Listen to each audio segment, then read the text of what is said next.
Welcome back to Just Chattin', and this is the series of videos we do on Thursday and Sunday evenings just for our own entertainment.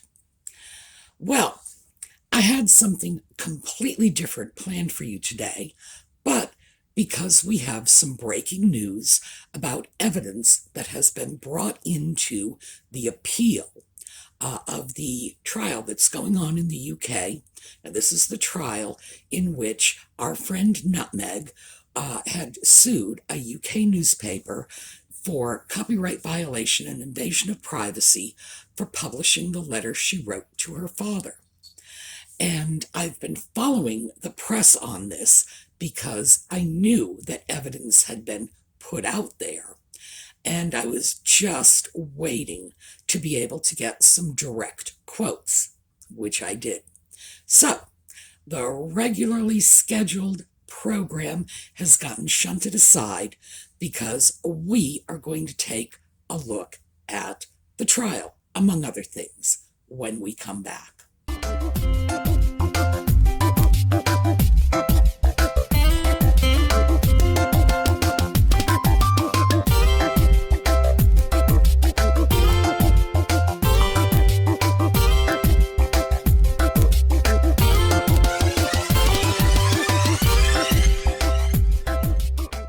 Well, let's start with a fun photo. Now, this picture is of Nutmeg, and, the sock puppet next to her is Harry, of course. And this was at a U.S. veterans event. Heaven only knows why Harry is there. He was decked out in all of those medals that he got for being the Queen's grandson. And the press was talking about how wonderful Nutmeg looked. Well, sorry, I don't see it. What I do see is literally rolls of fat spilling out of the top of her dress. Let me give you a close-up. And by the way, Harry, that is the proper use of the word literally. The woman is spilling out of her dress. This is new. She has always been a nice-looking woman. She dresses poorly. Her clothing doesn't suit her. We've talked about this, but this is getting pretty extreme. And yeah, she got her prints. She's secure, and she's letting herself fall apart. Oh my, not a good move. All right, so enough of that. Let's move right into the article. Now, the article that I decided to cite from is written by Maureen Callahan. It was published just over 24 hours ago. It's from the New York Post. I'm going to give you a link to it. I'm going to put in the text of the article in the notes because, believe me, you should read this. And I'm going to read you the article because it is priceless. And it covers a lot besides the trial. All right. The title of the article is Meghan and Harry's egos keep getting bigger, but it's all about to pop. Rather like Meghan popping out of that dress. All right. As the woke media yet again entertains Harry and Meghan, with journalists and editors allowing themselves to be scolded and told how to do their jobs, a nice little scandal is unfolding back in London. Quote, "Misinformation is a global humanitarian crisis," Harry said at a Wired panel on Tuesday. It's not, but Harry and Meghan, two histrionic personalities given to hyperbole, always go big, along with their hypocrisy, which continues to mushroom like a nuclear cloud. When, oh when, will it swallow them whole?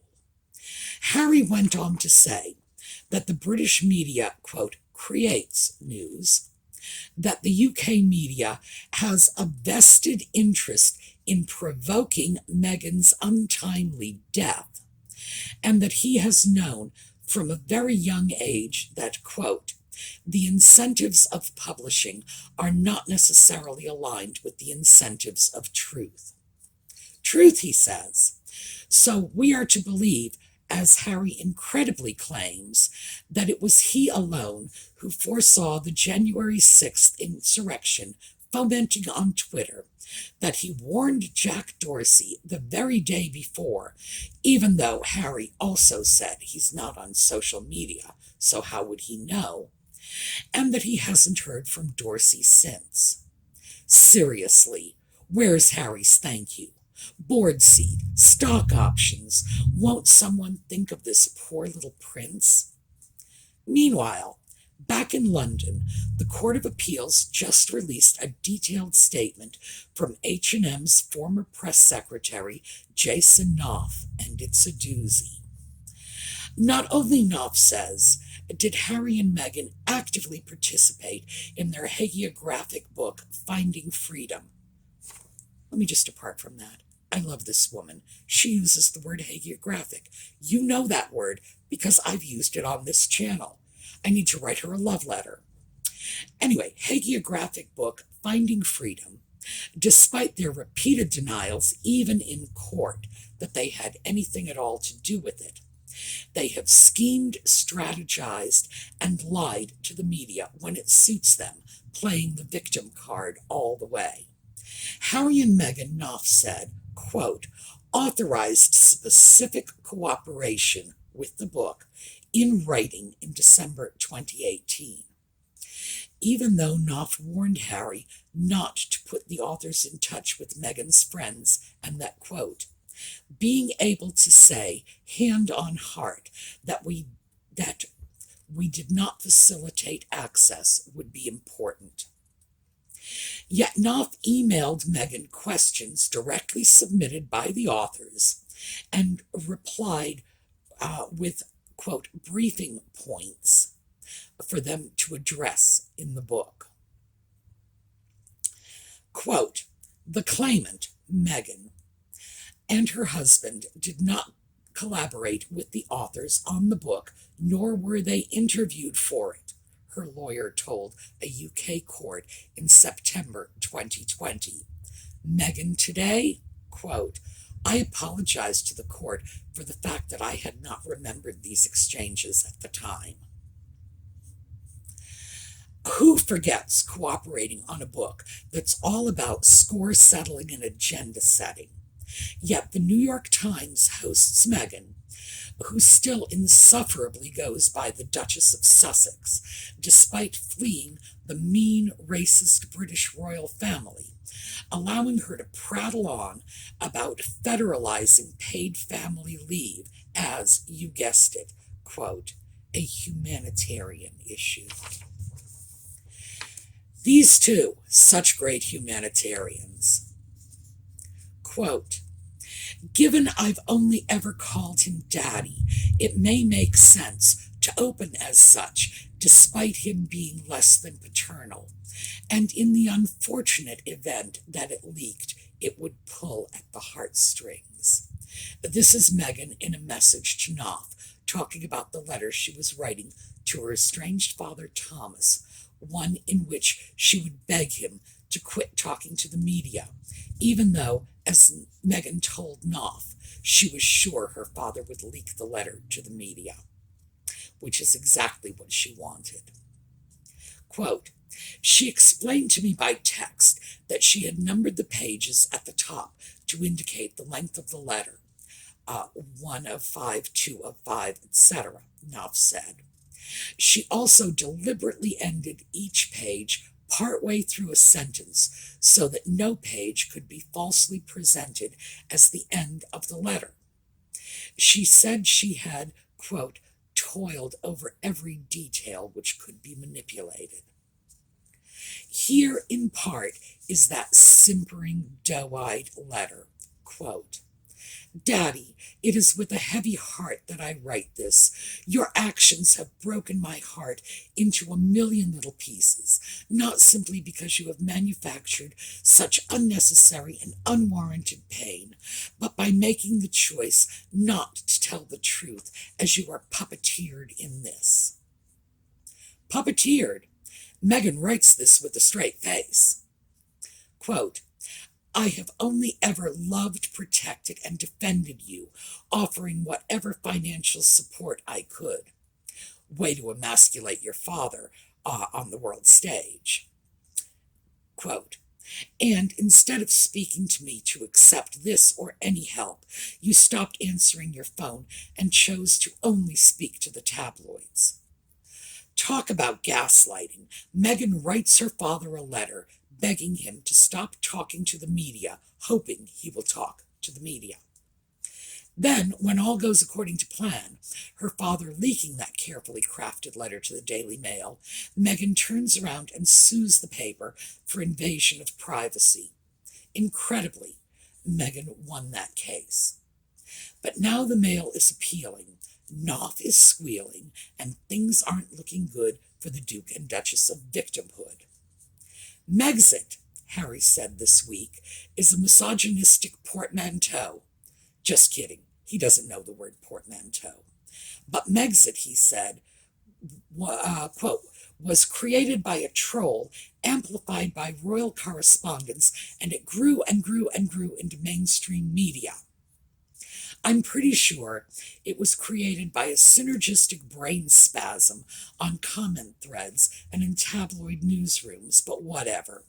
Meghan herself has loftier goals, cold calling U.S. senators who have openly expressed confusion and disdain that a C-list actress turned royal defector has the temerity, the megalomania, to inject herself into national politics. Get ready, America. Meghan Markle has her eye on 2024. And you thought Kanye was nuts. Personally, I've spent too much time researching nutmeg and ginger to think Kanye is nuts. Nutmeg and ginger set the bar way too high. Yes, Kanye has set himself on fire. Yes, he asked Zuckerberg for $1 billion. Yes, he had a hissy fit because a man in a wheelchair wouldn't stand up in one of his concerts. But compared to these two, he is as sane as the sunshine. All right, now, I love this. First of all, this is a woman who has a sense of humor and a good vocabulary. I'm going to start writing her love letters. Really, I am. So let's go back and just start taking a look at some of this. Misinformation is a global humanitarian crisis. Well, yeah, that is just utter nonsense. First of all, misinformation is not a humanitarian crisis. We've already discussed what a humanitarian crisis would be, and that would be if, for example, there was an economic downturn that limited the ability people would have to donate to humanitarian causes. But even if Harry properly used the word still, it's not. And given the amount of misinformation coming from the nutmegs, Mr. and Mrs. Duke and Duchess Nutmeg, whatever.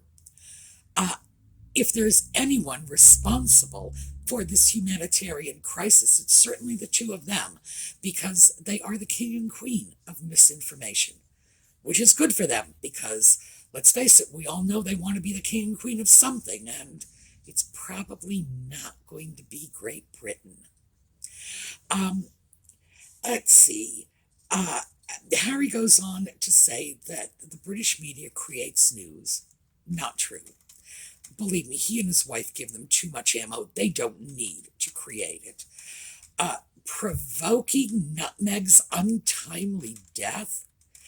That is... This is beyond merely paranoid. This is just plain delusional. Yes, Harry is still whinging on about how the media murdered his mother. His mother was killed in a car accident because she was not wearing her seatbelt. The driver was drunk. I believe his blood alcohol was 3 times the legal limit. He was speeding through a tunnel. The miracle in that scenario would be if somebody wasn't killed. So, no. And furthermore, the press were not even the first people on the scene. So, He needs to get over that. He needs to accept reality. His mother's death was an unfortunate accident. No one killed her. She got into a car with a drunk driver. I mean, I wouldn't want to blame anyone for their own accidental death, but certainly her lack of judgment was a contributing factor. Truth. All right. Apparently, Harry believes he predicted that unfortunate riot in DC in which people were killed, and that was just a terrible thing for a great many reasons, even beyond the fact that people lost their lives. That was just fundamentally un-American. That is not how we transition power. But he predicted it. I wonder why he didn't call the police. I wonder why he would have complained to someone on Twitter instead of actually picking up the phone and dialing 911. But what can I say? I do love the fact that Knopf has all of the documentation about the cooperation with Finding Freedom and this letter. Because I did a video in which I said it is my opinion that Thomas Markle was set up from the get-go, that it wasn't just the letter, it started before the letter, that Nutmeg was responsible for the paparazzi photos in the first place because they were taken by a photographer with whom she has a relationship. I think that the letter was just icing on the cake in terms of the extent to which that man was set up by his daughter. But it's also abundantly clear, let's see, here we go.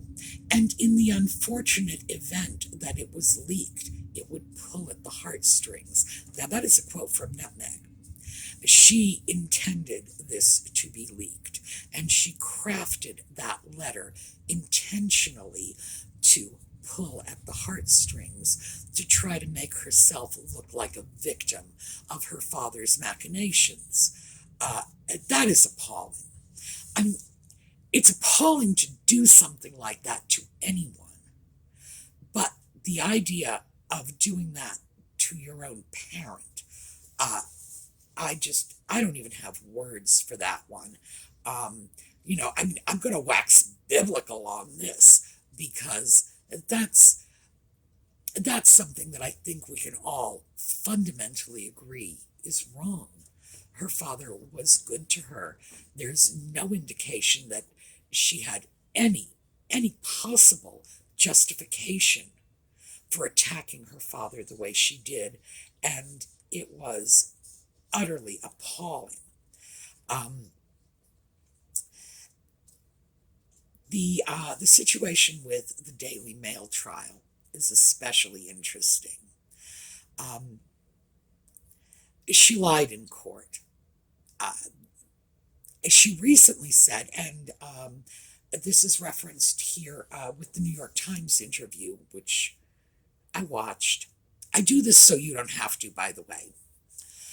The New York Times interview, she was boasting that, well, I won that case because I've always stood up for what's right. This is right. This is how one stands up for what is right, by lying to the courts, by engineering this entire debacle to begin with. That's her version of always standing up for what's right. Oh, I don't even need to touch that. She is just going to hang herself with her own words. Now we get to Mexit. And I have to say, when I read that about Harry not knowing the word portmanteau, I really laughed, because when I was dealing with this in preparation for the video that I was going to do today, It was the same thing I said. I was looking at this saying Mexit, it's a portmanteau word. Oh, but then again, Harry wouldn't understand portmanteau. He doesn't even know the word, so how could he get this? Mexit is not something a troll came up with. It is not misogynistic. Mexit was a play on Brexit, which was the British catch term for the UK moving out of the EU. Britain's exit, portmanteau, combining two words. Probably the best known portmanteau word in English is smog. Smoke plus fog equals smog. We use smog all the time. And there are many, many portmanteau words. It was Lewis Carroll who came up with this term. So it's in our vocabulary. It's not in Harry's vocabulary, of course, but I couldn't help laughing when I saw that. I said, oh, yeah. Well, good, she knows the word portmanteau, which is good because this woman is the new love of my life. And she knows that Harry doesn't know. Excellent.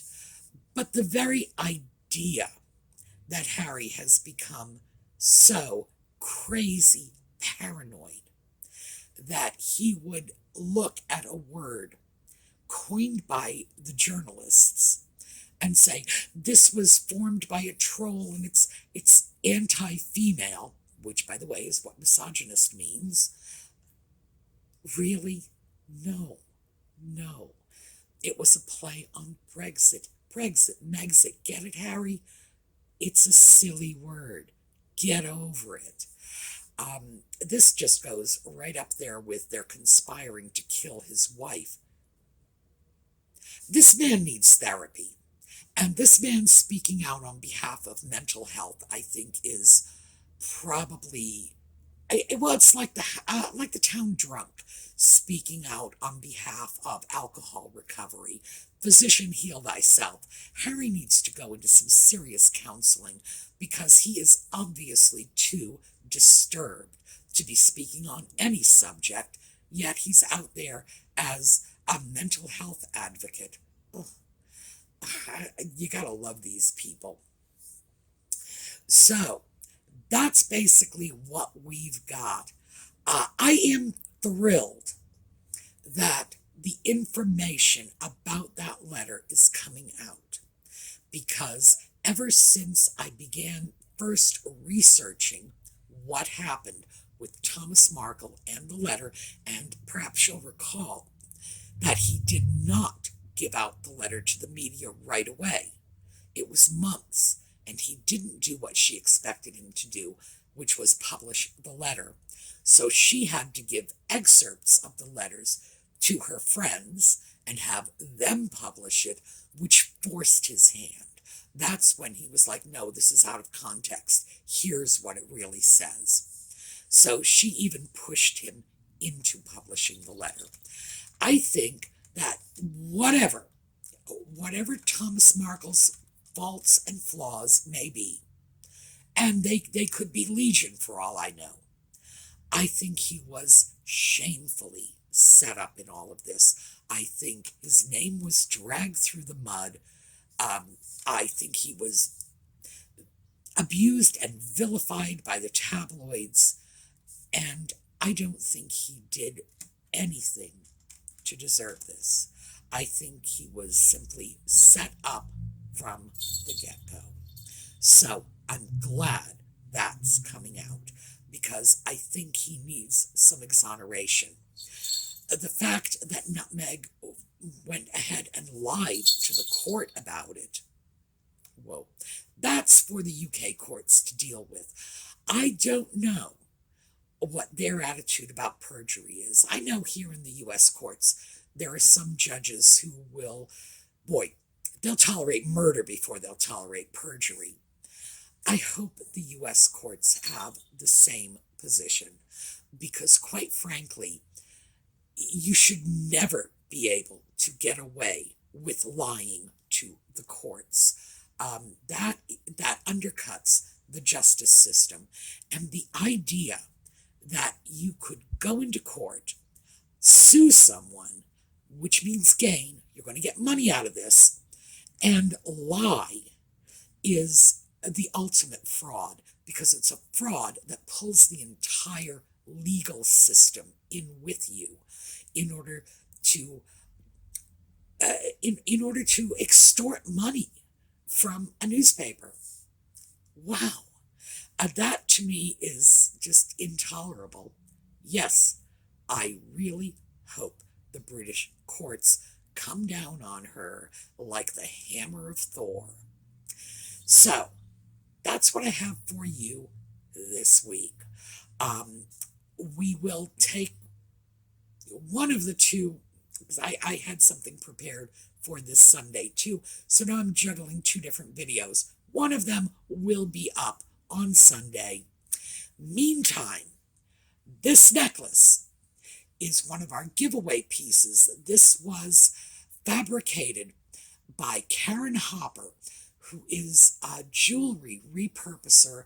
She has been very generous to this channel from the very beginning, and her creations have always been wildly popular. This is a real beauty. This is a wonderful Victorian piece, and it's part of our giveaways. Sunday morning, that's not the Just Chatting video, Sunday morning, I'm going to go through the whole box of goodies that Karen sent. And believe me, it's going to be worth it. I was going to save it as an unboxing, but I couldn't. It's just me. Just Karen's stuff, and I got to open it right away. The pieces she has sent are just gorgeous. So absolutely, come check out the video Sunday morning. Take a look at the pieces. This is all part of our holiday giveaway. All of the pieces, including this one that Karen has sent. And be sure to go over to the Facebook page. The giveaways are going on right through the end of the year. So check in with the Sunnis Angels and sign up for those giveaways. All right, on the way out, we are going to do a quick little sort of slideshow. This is my non-binary friend, Gray, and I love being able to show them because many of us are not used to, well, many of us are older, frankly. We are not used to non-binary people. We look at this and say, well, I don't understand this. But I have known Gray since they were quite young, and they are just a fabulous person, an artist, a real character. So take a look at Gray. Non-binary people are fun. All right, I will see you this weekend for the thrifting videos and Sunday night for the next installment of Just Chattin'. Meantime, have a terrific day.